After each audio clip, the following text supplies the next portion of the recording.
After a program is done, I spend a few hours just talking to people.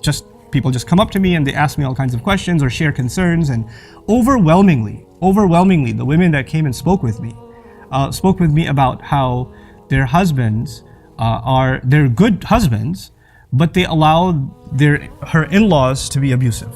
In other words, they live joint family system or whatever it may be, or the husband has his wife, but he also has his parents, and the parents are abusive to the wife, and she has to put up with it. And he says, "I can't do anything. They're my parents. What do you want me to do? They're gonna say things to you, but you should just be patient, because I'll always side with my mother. I'll always side with my father, etc." What happens here is there are two lines that have been crossed. On the one hand, as a husband, your responsibility is to your wife. You took her from her family. You took her from the protection of her parents. She had a wali, she had a father. And his job was to make sure she stays happy, safe, she's not insulted or humiliated, she's protected from all forms of abuse, physical, emotional, spiritual, all kinds of abuse. That was the father's role. And when you signed that nikah, and when you said you agree, then all of those roles were shifted over to you. You're supposed to be as protective of her, even more so, actually, than her father was. Because your relationship with her actually even goes further. She's even the mother of your children. And so you were supposed to be a shield around her. At the same time, you are also a son to your mother, a son to your father. And this religion teaches us that we cannot even say oof to our parents. You can't raise your voice to your parents at all. Now you are being pulled in two different directions. You have these enormous obligations to your spouse. Mithaqan ghalidha, the Quran calls it. A heavy contract, a heavy agreement. It's not a light thing, marriage. And on the other hand, you have this enormous responsibility to your parents. And sometimes they make you pick which one you're going to be good to. And your job is actually to draw a line and say, this is what I will do for my wife. This is how I will take care of her. And this is how I will protect her. And to let your parents know, you can say whatever you want to me. You can beat me up, you curse me out, I'm your kid. You do whatever you want, it's fine. I'll take it. But you can't touch her. You can't say a word to her. She's not yours. She's not your responsibility, and she's not your child.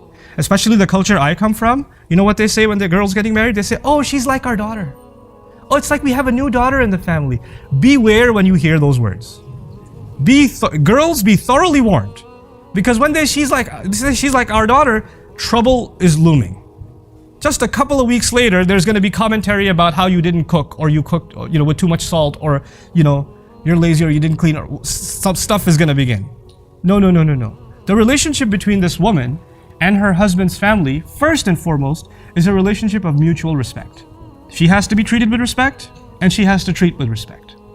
When it comes to rights and obligations, she is under no obligation to obey your parents. I'm sorry.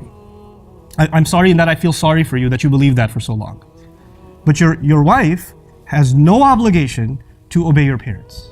And if you are forcing her to obey your parents and serve your parents, you are engaged in an act of injustice. You're being abusive. You're not a qawwam.